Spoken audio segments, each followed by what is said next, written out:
Is this one I come in, Gwen? I call the Township of Aleppo workshop meeting of November 14th, 2022 to order. Please stand for the Pledge of Allegiance. I pledge allegiance to the flag of the United States of America and to the republic for which it stands, one nation, under God, indivisible, with liberty and justice for all. Roll call, please. President Jones. Present. Vice President Williams. Present. Commissioner Dara. Present. Commissioner Haluka. Present. Solicitor Stone. Here. Manager Patterson. This meeting will be recorded and uploaded to YouTube. Do I hear a motion to approve the October 17th legislative moved. meeting? Second. Second. Any discussion? All in favor? Aye. Aye. Opposed? Motion passes. Old business, Act 57 Property Tax Penalty Waiver Ordinance. This has the one that we talked about the last month or two, and it's been advertised for adoption at next week's legislative meeting. I think I missed something. This is mandatory? It is mandatory, yes. Mandatory. Have they figured out yet why it's mandatory? No, and I don't think we'll ever know the answer to that, but it is mandatory. In that case, I withdraw the question. This is the one that's a law, and then we're gonna write an ordinance on top of it. Right, it's a state law, and we're doing a resolution. Oh, no, we're doing an We're ordinance. doing an ordinance on Now, top you of the law. may, the only thing I want to add to that is, you might hear that some places have chosen to adopt this by resolution as opposed to ordinance. There are some reasons for that, but in the case of a first-class township, which you are, I think that you are required to adopt by ordinance. I don't think you have an option to adopt by resolution. That's just my opinion. And is there a 30-day waiting, or are we approving this next week? You're approving it next week. Yeah, this is an ordinary ordinance, it's not zoning or land use, so you only need 7 days prior advertising. There's a typo in what's attached to the minutes. First page, under additional charge, I believe the word fact should be face. I'm sorry, Yep. I think so, I would think so. which page? First page of the draft ordinance, under additional charge, it says in excess of the fact amount, it should be face amount. Excess of the, yep. We'll make that correction. Yeah, I have it, so we'll fix it by next Does week. that affect the announcement or the listing? No. Okay. Any further discussion? 2023 draft budget status update. President Jones and I met, and we've met twice about the budget, and I've given a copy to Treasurer Clayton Stoop. And so you will be getting the draft at the legislative meeting next week with a memo explaining the major highlights of the draft. There is no proposed tax increase for this year. And I believe, will it occur next week? Clay's overview. Yes, Clay's gonna also give a brief overview of the status of our just general finances, as a partner with the budget presentation. Which will give some basis for questions if you have some. Any further discussion about the draft budget? New business, deer culling. So we've been contacted by a couple of residents about excessive amounts of deer. And then in the Herald, about 2 weeks ago, there was an article about Franklin Park and McCandless Township having deer culling programs. And they also have no feeding the deer ordinances. So we had a couple residents react to this, bring the paper in to me, wanted to talk about it again. And we've gone over it, a couple times in the past few years about a culling program here and how our lots are smaller and it's hard, deer don't respect municipal boundaries Did you as check much. Gwen about Twickley Heights? I didn't, they said that they were having a program Okay, there. that's what I thought, okay. So- Where? So it's correct, Twickley Twickley Heights. Heights. They were having a, They have a lot more Bow. municipal Yeah, owned land, right, so they do. right. So I contacted Suburban Whitetail Management, Suburban Whitetail Management, the agency in the article, and they got back to me and said they will work with anybody, whether it's a municipality, if we have land, we can work with them, but individual residents can also contact them if they have property large enough, and they can work directly with suburban whitetail. So we, the township, do not have to be involved in this particular culling program. So if we have residents with large acreage, or, doesn't even have to be large acreage, but lot size is big enough that they want to offer their land for a culling program, it's okay, and it doesn't have to be a township program. So, how would you like that? Would you like just put that on the website that people can Yeah, contact this if company? you could link this article, because the one paragraph, owners of private property, residential or business can contact the company about culling deer, but not all private property is suitable to hunt. Hunters cannot be within 50 feet, etc. So if you're a private homeowner or private business owner, you can contract with these people. I believe there's no fee. They are licensed. You cannot publish their name. And they're obligated to contribute a certain amount of the meat to charity. So it doesn't require a municipal involvement, and there are very few locations in Aleppo Township where you can hunt. Correct. Yeah, and we don't have a lot of the areas where we get, their lot sizes are smaller, but if it takes place in the general area, it could affect the population in Aleppo too. So I'm happy to post the article and the information on our website. I already have a don't feed the deer part on our website, but I'll add this to it. And there's been some action in Swickley Heights, I know, Yeah, they're doing a deer calling, that's what. yeah.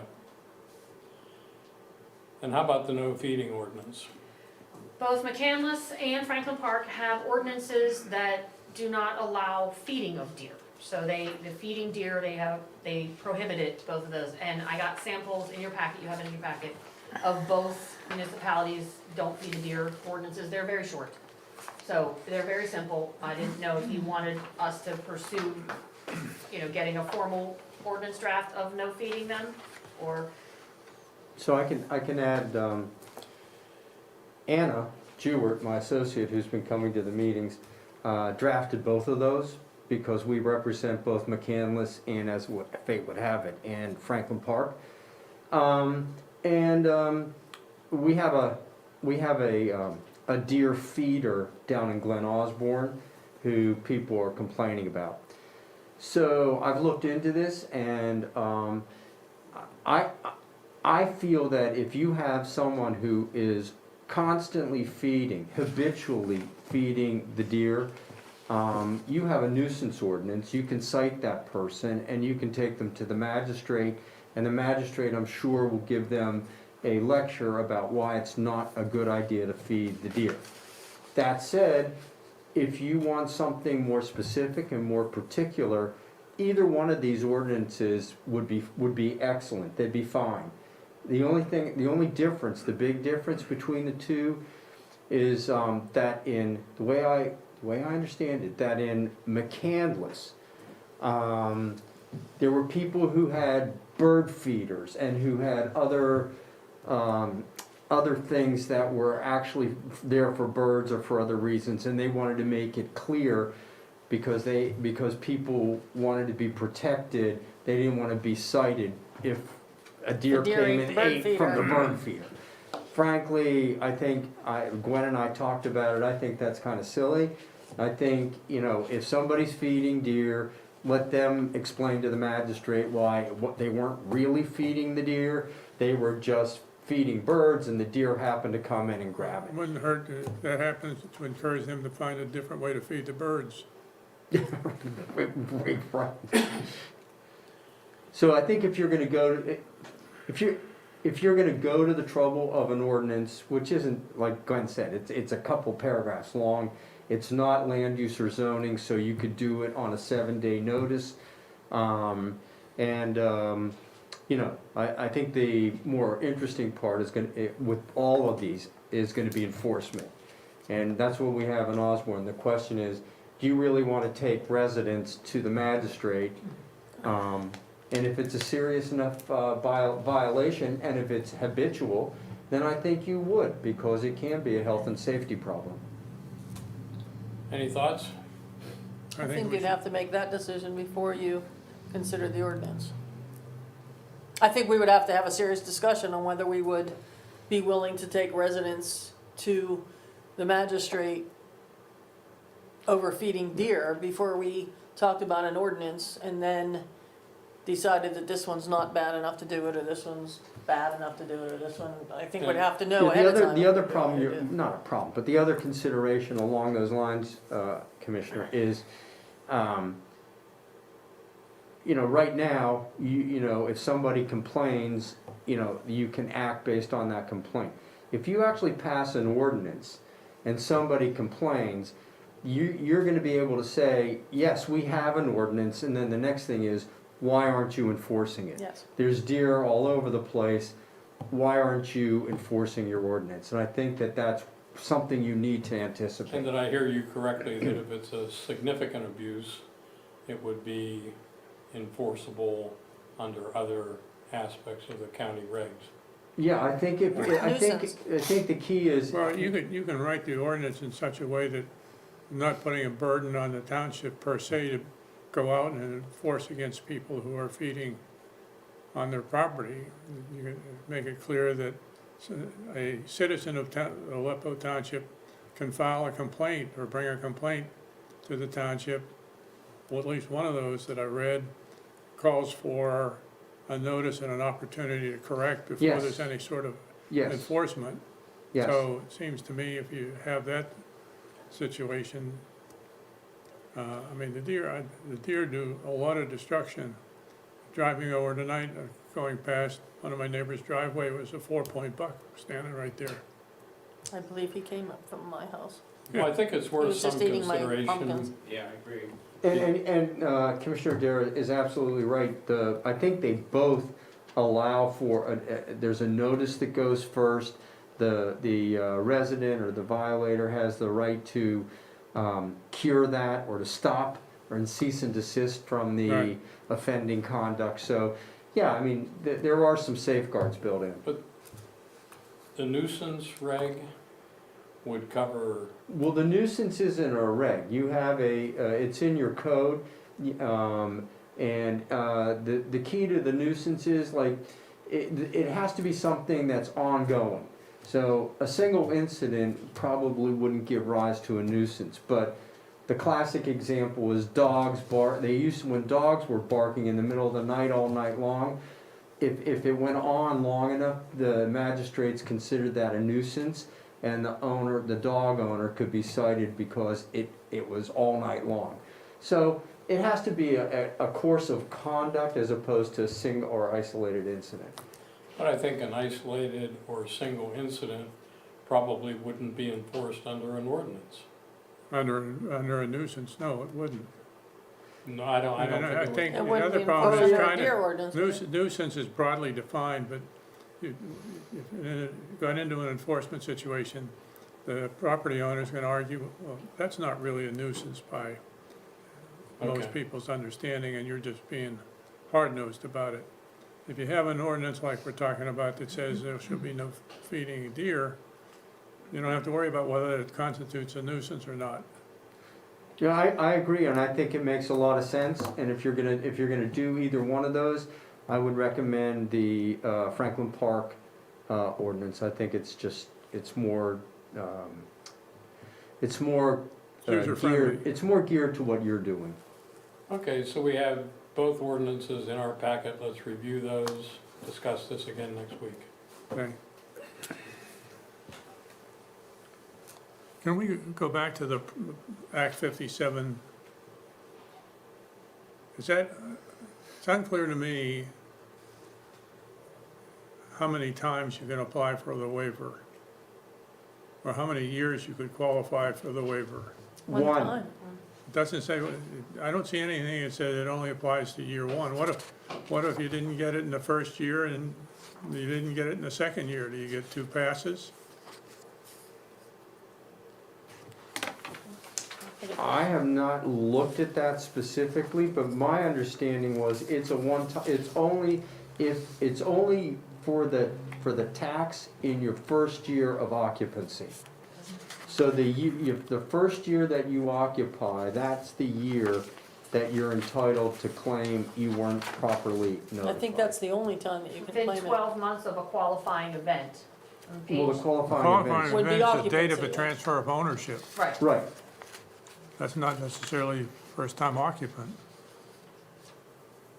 Well, yeah, so I mean, actually, it could predate occupancy. The Right. transfer of ownership can come prior to the occupancy. Okay. I'm having a hard time understanding how somebody wouldn't know that they have real property taxes due when you buy a house, because your closing statement has a line for property tax adjustments. Yeah. Well, That's a question they took into consideration before some real brainiac wrote that. well, not necessarily, because when you close, those taxes may or won't be for the year that you, not necessarily be the year that you go in, the year that you occupy the property, but you're right, it would be the transfer date. Yeah, it would be the year that you bought the So the property. transfer would be reflected, the transfer date would be reflected on the closing, Yeah. at closing. Yeah, so I can't answer that. And by the way, I don't want to answer. Well, they would say they never got their tax bill.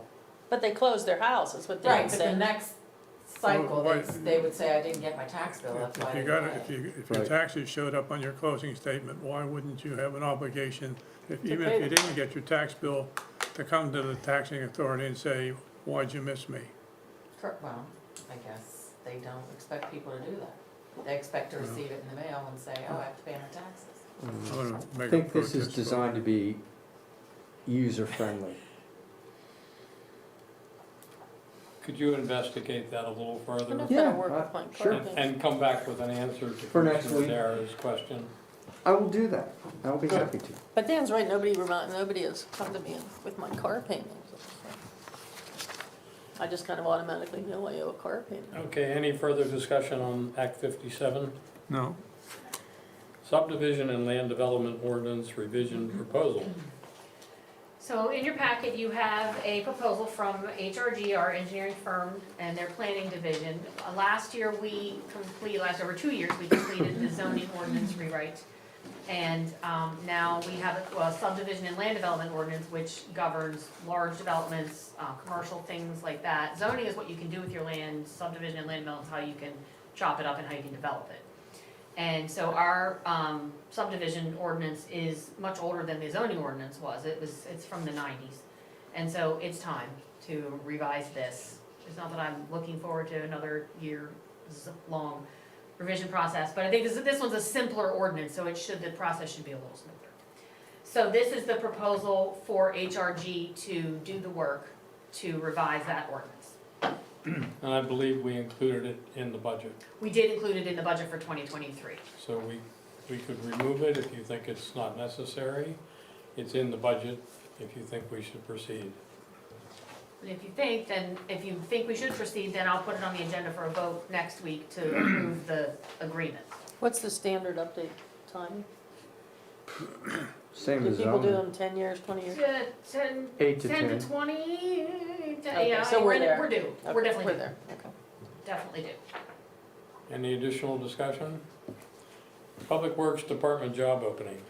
So our second guy, Jim Vecchio, affectionately known as Muzzy, has taken a job with his son's company, so he's left the employment of the township. And we have an opening in our Public Works Department. So just putting it out there, we run an ad in the Herald and in the Beaver County Times, and which also includes the Times online, or the Tribune Review online. So we have it online as well. And I believe we've gotten 2 applications so far, but the period is still open and we're still encouraging people to apply for that position. When does that close? I think I've moved the closing date a little bit, just so I can see if we can get it, because I think that the ad wasn't, I'm not sure how many visitors we got and where this was placed online, so I'm looking into that a little bit, but it's a tough hiring season, it's a tough hiring season for this kind of job, but we welcome applicants. I'm sure it's putting some stress on our Public Works folks, and it will put even more stress if it snows. That's the big concern right now. You know, day-to-day stuff, we have the water guys who can help in an emergency, but snow plowing it cannot be done by one person.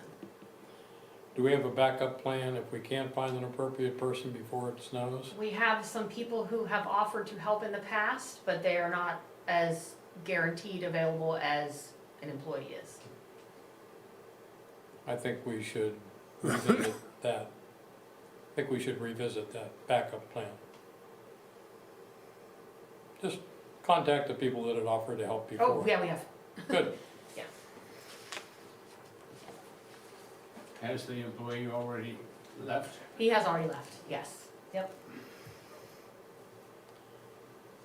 Discussion about supporting House Bill 955. You want to explain what that is, Gwen? Harlan's gonna help me with this one. This came through the COG, that there are certain rules that govern how municipalities advertise. And where they have to advertise in newspapers of paid circulation, which is, when the Herald went to a free paper, it no longer qualified as our paper of record.